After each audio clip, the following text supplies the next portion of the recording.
மோகினி, வாங்கக்கா, உட்காருங்க. என்ன புடவை மடிச்சிட்டு இருக்கியா? ஆமாக்கா. நான் உன்கிட்ட ஒரு முக்கியமான விஷயம் பேசலான்னு வந்தேன். ஒரு 5 நிமிஷம் பேசலாமா மோகினி? சொல்லுங்கக்கா, என்ன விஷயம்? நான் பேச போற விஷயம் மாமிக்கும் கிஷோர் தம்பிக்கும் தெரியக்கூடாது. நீ நல்ல பொண்ணு, நீ நல்லா இருக்கணுன்ற நல்ல எண்ணத்துல தான் நான் பேச வந்திருக்கேன். உன்னை என் கூட பிறந்த தங்கச்சியா தான் நான் நினைச்சு பழகுறேன். எதா இருந்தாலும் நீங்க இவ்வளவு தயங்கி சொல்ல வேண்டியதே இல்லக்கா. நான் எதுவும் தப்பாவே எடுத்துக்க மாட்டேன். சொல்லுங்கக்கா. காலையில நீ உன் வீட்டுக்காரர்கிட்ட போன்ல பேசுனதை பார்த்து நான் ரொம்ப அசந்து போயிட்டேன் மோகினி. இந்த காலத்து பொண்ணுங்க இப்படி தைரியமா பேச ஆரம்பிச்சாதான் ஆம்பளைங்க கூட்டம் அடங்குன்னு தோணுச்சு. அதே சமயம் இப்படி துணிச்சலா பேசுற மோகினி டைவர்ஸ் வாங்கிட்டு தனியா வந்தா உலகத்துல இருக்கிற பிரச்சனையெல்லாம் நீ எப்படி சமாளிக்க போற நினைச்சுதான் ரொம்ப பயமா இருக்கு மோகினி. அவர் கீதாவை கல்யாணம் பண்ணிக்கிறதா முடிவெடுத்ததுக்கு அப்புறம் நானும் ஒரு முடிவெடுக்க வேண்டாமாக்கா. அதனால தான் டிவோர்ஸ் பேப்பர்ல நான் கையெழுத்து போடுறேன்னு சொல்லிட்டேன். அதெல்லாம் சரி மோகினி, எல்லார் மாதிரியும் நீயும் அவசரப்பட்டு முடிவு எடுத்துட்டியோன்னு தோணுது மோகினி. எல்லாரும் மாதிரினா வேற யார சொல்றீங்கக்கா? அதான் மோகினி, இந்த காலத்து பசங்க அதுவா காதலிக்குதுங்க, அதுவா கல்யாணம் பண்ணிக்குதுங்க, அதுவா சண்டை போடுதுங்க, அப்புறம் அதுவாவே பிரிஞ்சு போயிடுதுங்க. இப்படி எல்லா இடத்துலயும் அவசர கல்யாணம், இந்த அவசர விவகாரத்தை பத்தி தானே பேசுறாங்க. இப்போ இந்த நெட்டு போல்டு இதுல கூட இதை பத்தி தானே சொல்றாங்க. என்னக்கா நெட்டு போல்டா? ஆமா மோகினி, இந்த கம்ப்யூட்டர்ல வருதே ஏதோ நெட்டோ போல்டோ, அதான் சொல்றேன். நான் ரொம்ப படிக்கல மோகினி, ஏதோ தெரிஞ்சதை சொல்றேன். இப்பெல்லாம் கணவன் மனைவி உறவுக்கே ஒரு அர்த்தமே இல்லாம போயிடுச்சு. அதான் நீயும் அந்த மாதிரி ஒரு முடிவு எடுத்துட்டியோன்னு சொன்னேன். நான் அவசரப்பட்டு எந்த முடிவும் எடுக்கலக்கா. ஏன் பிரச்சனை வேற. புருஷன் பொண்டாட்டி பிரிஞ்ச பிறகு ஆம்பளைங்க நிலைமை வேற மோகினி. அவங்களுக்கு எந்த கஷ்டமும் இல்ல. ஜம்முன்னு ஒரு கல்யாணம் பண்ணிட்டு குழந்தை பெத்துப்பாங்க. பொம்பளைங்க நாம தான் இந்த மாதிரி ரொம்ப கஷ்டப்படுறோம். டிவோர்ஸ் வேணும்னு முதல்ல விருப்பப்பட்டு கேட்டதே அவர்தான்க்கா. அப்போ அதோட அர்த்தம் என்ன? அவர் வேற ஒரு கல்யாணம் பண்ணிக்க தயாராயிட்டாருன்னு தானக்கா அர்த்தம். இவ்வளவு விளக்கமா தெளிவா சொன்ன பிறகு இதுல பேசுறதுக்கு எதுவுமே இல்லைன்னு தோணுது. பாவம், நீ வேறு வழி இல்லாம தான் இதுக்கு சம்மதிச்சிருக்கேன்னு தோணுது. இன்னொன்னு கேக்குற மோகினி, நீ தப்பா எடுத்துக்காத. கௌதம் கீதாவை கல்யாணம் பண்ண போற மாதிரி நீயும் இன்னொரு கல்யாணம் பண்ணிக்கலாம் இல்லையா? அதெல்லாம் ஒண்ணும் தேவையில்லக்கா. உன்னை பத்தி எல்லா விஷயம் தெரிஞ்சதுனாலதான் நான் சொல்றேன். உனக்கு கல்யாணமாகி சாந்தி முகூர்த்தம் கூட நடக்கல. ஏதோ வாழ்ந்து எல்லாம் முடிஞ்சு போன மாதிரி நீ பேசக்கூடாது. பிரிஞ்சு போன ஆம்பளை நல்லா வாழ்றப்ப பொம்பளை நீ ஏன் வாழக்கூடாது? சட்டம் எதுவும் ஆம்பளைங்க பிரிஞ்சு போய் நல்லா வாழணும், பொம்பளை வாழக்கூடாதுன்னு சொல்லிருக்கா? இல்லையே. நமக்கு நாமே ஏன் ஒரு வட்டத்தை போட்டுக்கிட்டு எதுக்கு வேதனைப்படணும்? இது எனக்கு புரியவே இல்லை. நீ படிச்சவ தானே, நீ ஏன் அந்த கௌதம் மாதிரி நல்லா வாழக்கூடாது? எதுக்குக்கா மறுபடியும் இந்த பந்த பாசம் இல்ல? நான் தான் ஏற்கனவே சொல்லிருக்கேனே, என்னை சுத்தி சில பேர் இருக்காங்க, அது போதும் எனக்குன்னு. இதெல்லாம் காலம் முழுக்க வர உறவுன்னு சொல்ல முடியாது மோகினி. மாமி உங்க அத்தையாவே இருக்கலாம், கிஷோர் உங்க மரப்பையனாவே இருக்கலாம். நெருக்கடியான நிலைமை வர்றப்பதான் நீ தனியா இருக்கிறத உணர்வ. நான் சொல்றது உண்மையா இல்லையா? உண்மைதான்க்கா. பிரிஞ்சு வந்த பிறகு பல சமயம் அப்பா அம்மா இல்லாம போயிட்டாங்களேன்னு நான் ரொம்ப ஃபீல் பண்ணிருக்கேன். இதத்தான் நான் சொல்ல வந்தேன். நீ நல்லா புரிஞ்சுக்கிட்ட. நான் சொல்றது கேளு, நீ பேசாம இரு. நான் மாமி கிட்ட பேசுறேன். பேசாம கிஷோர் தம்பிக்கு மோகினியை கல்யாணம் பண்ணி வச்சிருங்க நான் சொல்றேன். கிஷோருக்கும் உன்னை ரொம்ப பிடிச்சிருக்கு மோகினி. நான் சொன்ன உடனே ஒத்துப்பாங்களா தெரியல, இருந்தாலும் நான் பேசி பாக்குறேன். உனக்கு இதுல சம்மதம் தானே?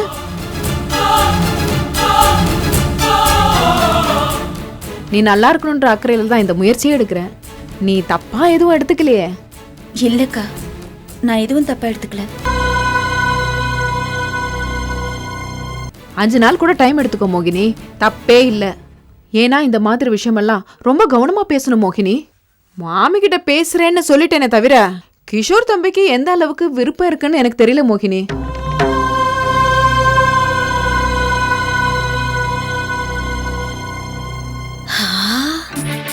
மங்களம், பிரமாதண்டி. நீயே அக்கறை எடுத்து பேசுற மாதிரி அவளை கல்யாணத்துக்கு சம்மதிக்கிற அளவுக்கு கொண்டு வந்துட்ட போல் இருக்கு. நீ உண்மையிலே சாமர்த்தியசாலி தாண்டி. மாமி, நீங்க குடுக்குற பணத்துக்கு நான் ஒழுங்கா உழைக்க வேண்டாமா? அதுவும் இல்லாம நான் சும்மா வந்து சொல்றேன்னு நீங்க நினைக்க கூடாது இல்லையா? மோகினி பாத்ரூம்ல இருந்த சமயம் பார்த்து போன்ல வீடியோ ஆன் பண்ணி வச்சுட்டு நானும் அப்படியே சாதாரணமா போற மாதிரி போய் பேசிட்டு எடுத்துட்டு வந்துட்டேன். நல்ல வேலை பண்ணினடி. நீக்கு இப்பதான் திருப்தியா இருக்கு. நான் போய் பேசியிருந்தா கூட சொதப்பிருப்பேன். நீ அவளுக்கு நல்லது சொல்ற மாதிரியே சொல்லி அசத்திவிட்ட. சூப்பர். நீ ஏன் 5 நாள் டைம் எடுத்துக்க சொன்ன? நான் பொது மனுஷன் என்ன பேசுறேன் மாமி. அவசரப்பட்டு நீங்க பின்னாடி இருக்கிறத காட்டி கொடுக்க கூடாது மாமி. ஆமாமா, சரிதான், சரியாதான் சொல்லிருக்க. மாமி, என்னடி? செல்போன் புதுசா வாங்கின மாமி. அது என்னவோ செல்போன்ல போடுறாங்களே மெமரி கார்டு, 8 GB. அது வாங்க கொஞ்சம் செலவு அதிகமாயிடுச்சு. ஒரு 2000 ரூபாய் கொடுங்க. நீ எவ்வளவு கேட்டாலும் நான் தருவேன். கொஞ்சம் இரு, இதோ வந்துடுறேன்.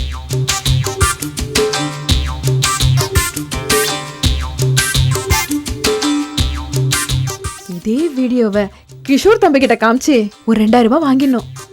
கிஷோர் மோகினி கல்யாணத்துக்குள்ள இதுங்க 2 பேர்கிட்டயும் எவ்வளவு பணம் கறக்க முடியுமோ அவ்வளவு பணம் கறந்துடணும்.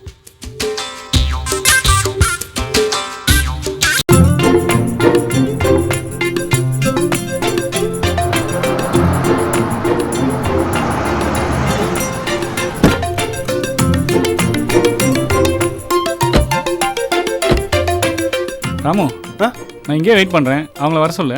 சரி சுரேஷ். ஒரு நிமிஷம் இரு, நான் சொல்கிறத கேட்டுப்போ.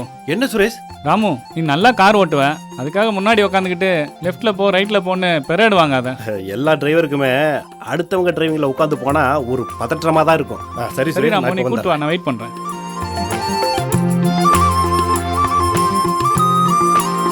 சீதா, அக்கா, விஜி, வயசுக்குட்டி, எல்லாம் ரெடியா? சீக்கிரங்க வாங்க. இதோ வந்துட்டேன். அக்கா வாங்கக்கா. வரேன் தம்பி. என்ன தம்பி, எல்லாரும் கிளம்புங்க, வெளியே போகணும்னு ஃபோன் பண்ணீங்க. எங்க போறோம், என்ன விசேஷம்னு ஒன்னும் சொல்லவே இல்லையே. சொல்றேன்க்கா, எல்லாரும் கிளம்பி ரெடி ஆயிட்டீங்கல்ல? சொல்றேன். ராமு சார், அப்படி எங்க தான் நம்ம போறோம்?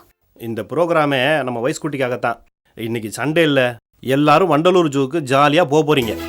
ஜாலி. பாத்தீங்களா தம்பி, நம்ம வீட்டு பெரிய குழந்தை என்ன குதி குதிக்குதுன்னு. என்ன விஜி, ஜூக்கு போறோம்னு சொன்னோடனே உன் ஃப்ரெண்ட்ஸ் எல்லாம் பார்க்க போறோம்னு சந்தோஷப்படுறியா? இல்ல மாமா, ஜூக்குள்ள என்ட்ரி ஆனதும் உங்க சொந்தக்காரங்கள குதிச்சிட்டு இருப்பாங்கல்ல, அவங்கள பார்க்க போற சந்தோஷம்தான். ராமு சார், இது உங்களுக்கு தேவையா? சரி சரி, பேசிக்கிட்டே நிக்காதீங்க, எல்லாரும் போய் கார்ல ஏறுங்க. காரா? கார் எது மாமா? வாடகை காரா? வாடகை கார்லாம் கட்டுப்படி ஆகாது விஜி, இது எங்க ஆபீஸ் கார் தான். என் ஃப்ரெண்டு சுரேஷ் தான் டிரைவ் பண்ணிட்டு வர போறான். பெட்ரோல் மட்டும் நாம போடணும், அதையும் நான் போட்டுட்டே வந்துட்டேன். வயசுக்குட்டி, ஜூக்கு போறீங்களா? அங்க நிறைய அனிமல்ஸ் எல்லாம் பார்க்கலாம். ஐ ஜாலி. சரி வாங்க போலாம். சீதா, நீ எங்க கிளம்பிட்ட? அக்கா, பாப்பா, விஜி அவங்க 3 பேர் மட்டும்தான் போறாங்க, நீ போகல.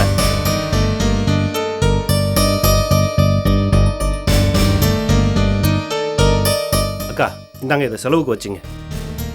ராமு தம்பி, சீதா வரட்டுமே. இல்லக்கா, நீங்க 3 பேரும் ரிலாக்ஸா பிரியா போயிட்டு வாங்க. சீதா வேண்டாம். மாமா, உங்க பிளான் என்னன்னு தெரிஞ்சு போச்சு. சீதாக்காவும் ஜூக்கு வரப்போறதில்ல, நீங்களும் அங்க வரப்போறதில்ல. சூப்பர் பிளான் மாமா. விஜி, சும்மா பேசிக்கிட்டே நிக்காத, டைம் ஆச்சு, சீக்கிரம் போனாதான் நல்லா சுத்தி பார்க்கலாம். போ. ராமு சார், எனக்கு ஜூனா ரொம்ப பிடிக்கும். ராமு சார், நானும் போயிட்டு வரேனே. சீதா, போக வேண்டாம்னு சொன்னா கேட்கணும், ஏன் சும்மா தொந்தரவு பண்ற?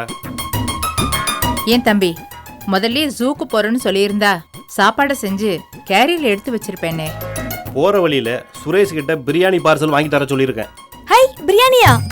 ஏண்டி, பிரியாணின்னு சொன்ன உடனே ஏன் இப்படி பீரங்கி பார்த்த மாதிரி கையை தூக்குற?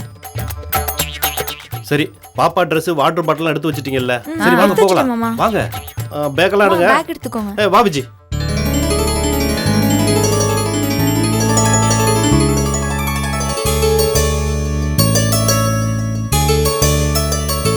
வாங்கம்மா, உட்காருங்க. நீங்க உள்ள உட்காருங்க. அக்கா, பாய் சொல்லுக்கா. பாய் சொல்ல. மாமா அக்கா உங்க மேல கோவமா இருக்காங்க, கொஞ்சம் சமாதானப்படுத்துங்க. நான் அதெல்லாம் பாத்துக்கிறேன் விஜி, நீ பத்திரமா போயிட்டு வா. ம். சுரேஷ், பார்த்து பத்திரமா அழைச்சிட்டு போ. அங்க போனதும் எனக்கு ஒரு ஃபோன் பண்ணு. சரி ராமு, நான் பத்திரமா அழைச்சிட்டு போகிறேன். அதுக்கு தானே என்ன வர சொன்னேன். சரிப்பா. பாய் வைஸ்குட்டி. பாய் விஜி. பாய். பாய்.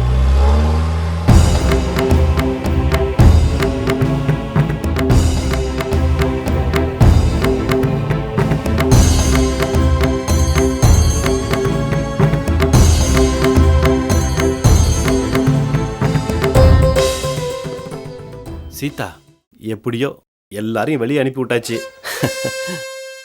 சீதா, இந்த புடவையில நீ ரொம்ப அழகா இருக்கிறியா?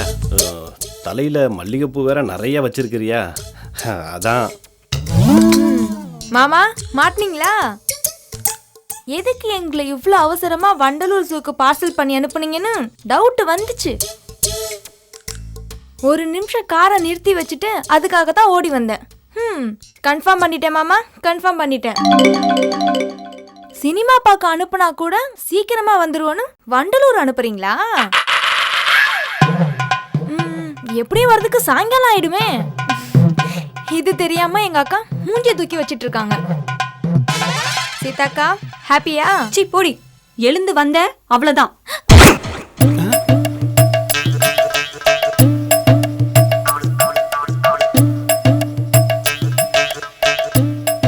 சீதா, ஏன் ராமு சார் இப்படி பண்ணீங்க? உங்க புத்தி ஏன் இப்படி போகுது? உங்க சபதம் என்னாச்சு? கௌதமானனும் மோகினியனையும் சேரணும்னு உங்களுக்கு ஆசை இல்லையா? அதெல்லாம் நான் உங்ககிட்ட பேச ஆரம்பிச்சப்பே சொல்லியிருக்கணும் சீதா. உனக்கு இப்போதான் ஞாபகத்துக்கு வருதா? அழுது நடிச்சு நான் கொடுமைப்படுத்துறதா சொல்லி நீ மோகினியை வர சொல்லியிருக்க. நான் ஏதோ காரணம் சொல்லி கௌதமியும் இங்கே வர சொல்லியிருக்கேன். 2 பேரும் வர்றப்போ வீட்டில் எல்லாரும் தான் நல்லாவா இருக்கும்? நம்ம லட்சியம் கெட்டு போயிடாது. இதை நேரடியா சொல்ல வேண்டியதானே? எதுக்கு இந்த விளையாட்டு? சும்மா தான் விளையாடி பார்த்தேன். தலை நிறையா மல்லிகைப்பூ வச்சுக்கிட்டு இந்த புடவையில் நீ ரொம்ப அழகா இருக்கிறியா? ராமு சார், நான் நிஜமாவே அழகா இருக்கேனா? நான் உண்மையை சொல்லட்டுமா சீதா? நீ சிரிக்கிறப்ப விட நீ கோபப்படுறப்ப தான் ரொம்ப கொள்ள அழகா இருக்கிற. கௌதம் மோகினி சேர்ற வரைக்கும் நமக்குள்ள எதுவும் வேண்டாங்கிறத நான் எப்படி மறப்பேன்? நீங்க பயங்கரமான ஆளுதான் ராமு சார். பயங்கரமான ஆளுனா? தூய தமிழ்ல சொல்லணும்னா என் உள்ளம் கவர்ந்த கல்வன்னு சொல்லலாம். ஆமா சீதா, நான் இதய திருடன் தான். சீதா இதயத்தை மட்டும் திருடுற திருடன் தான். கௌதம் மோகினி இங்க வரட்டும், எப்படியாவது அவங்க கையில காலில் விழுந்தாவது அவங்கள சேர்த்து வச்சிடணும் சீதா. சேர்த்து மட்டும் வச்சுட்டோன்னு வச்சுக்கேன், அப்புறம் நம்ம வீட்டுக்கு தம்பி பாப்பா வரப்போகுது.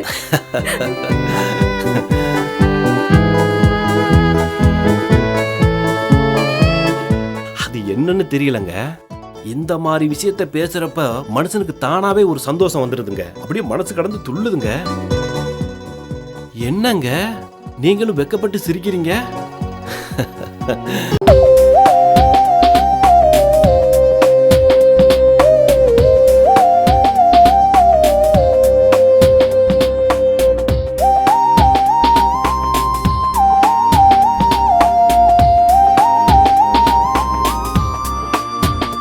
ராமு சார்,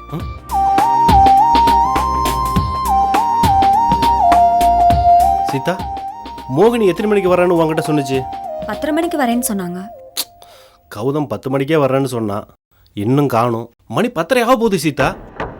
சீதா, இன்னைக்கு என்ன ஆனாலும் சரி, எத்தனை பொய் பேசினாலும் சரி, 2 பேரையும் எப்படியாவது ஒன்று சேர்த்து வச்சிடணும். நீங்க என்னமோ இப்போதான் புதுசா போய் பேசுற மாதிரி சொல்றீங்க. ஏற்கனவே ஊர்பட்ட போய் பேசிட்டீங்க ராமு சார். சரி, நீ போய் கதவை சாத்திட்டு வா சீதா, போ.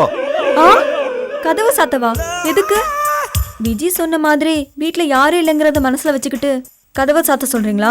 வேணா ராமு சார். அட கடவுளே, எனக்குன்னு பொண்டாட்டி வந்து வச்சிருக்க பாரு, மரமண்ட. கதவை எதுக்கு சாத்த சொன்ன தெரியுமா?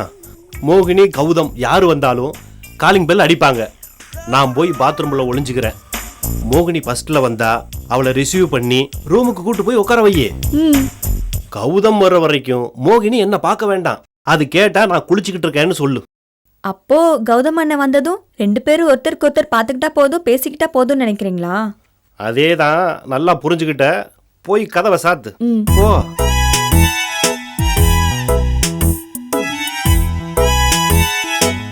ராமு சார், உங்களுக்கு பிரெயின் நல்லாவே வேலை பார்க்குது.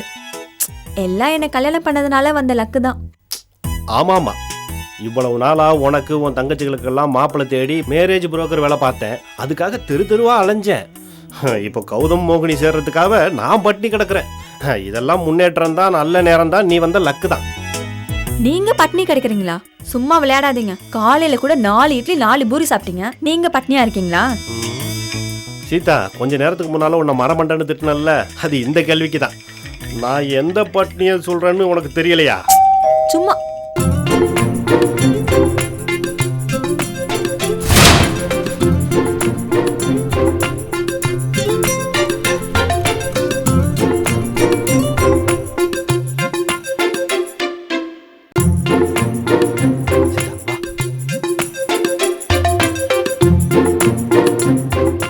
சீதா, நான் சொன்ன மாதிரியே மோகினி ரூம் கூட்டு போய் உட்கார வை. கௌதம் அண்ணனும் உடனே வந்துட்டா என்ன செய்யறது?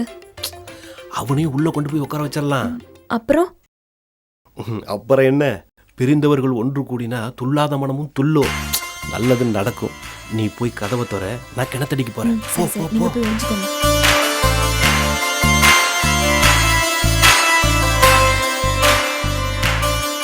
வாங்க, நீ உள்ள வாங்க.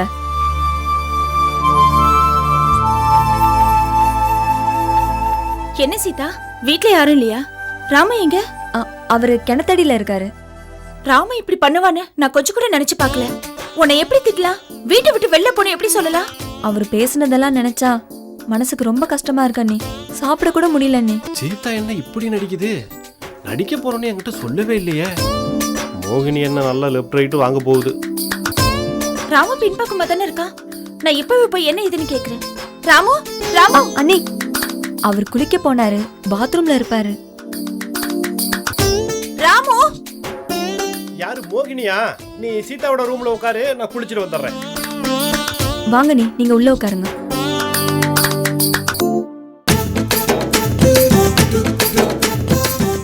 அண்ணி உட்காருங்க. அண்ணி, நீங்க இந்த புக்கை படிச்சிட்டு இருங்க, நான் காப்பி போட்டு எடுத்துட்டு வரேன். சீதா, நீ எதுக்கும் கவலைப்படாத. ராமு குளிச்சுட்டு வரட்டும். நான் பேசுற பேச்சுல ராமு உன்கிட்ட மன்னிப்பு கேட்க வைக்கிறேன், சரியா?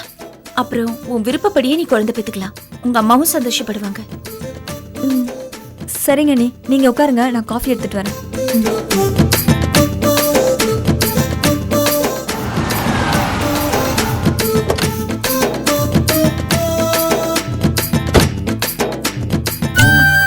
வாங்கண்ணே, வாங்க. என்ன சீதா, நீ ராமுவை ரொம்ப பேசுறியா, திட்டுறியா? ஏன் இப்படி பண்ற? மோகினி மாதிரி நீயும் தனியா போய் வாழணும்னு ஆசைப்படுறியா?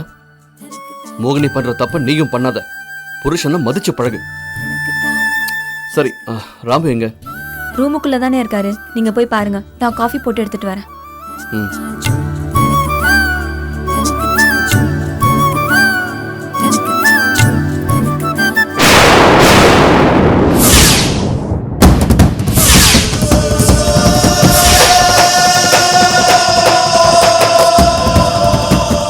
நீயா?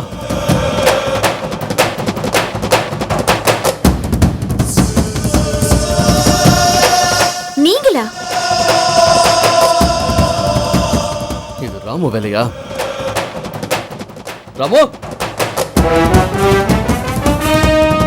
டேய் எங்கடா இருக்க? ஏ கௌதம், வா வா வா வா. எப்போது இப்பதான் வந்தியா? மோகினி,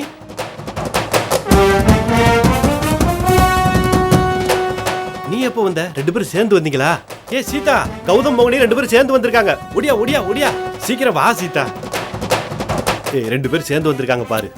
ராமு, என்ன இந்த மாதிரி பைத்தியக்காரத்தனமும் சின்ன புதிய உன்னை விட்டு போகலையா? எதுக்கு என்ன இப்ப இங்க வர சொன்ன? இவ்வளவு பாக்கறதுக்கா? அது ஆமா, இல்ல கௌதம், நீயும் வந்த, மோகினியும் வந்தா. இல்ல சீதா? ராமு, எங்களை சேர்த்து வைக்கணும்னு பிளான் பண்ணி சீதாவை நடிக்க சொல்லி என்ன இங்க வர வச்சியா? ஹலோ, இங்க பாரு, மறுபடியும் வீட்டுக்கு வந்து என் கூட சேரலாங்கிற எண்ணம்லாம் இப்ப வேண்டாம். அதெல்லாம் முடிஞ்சு போன கதை.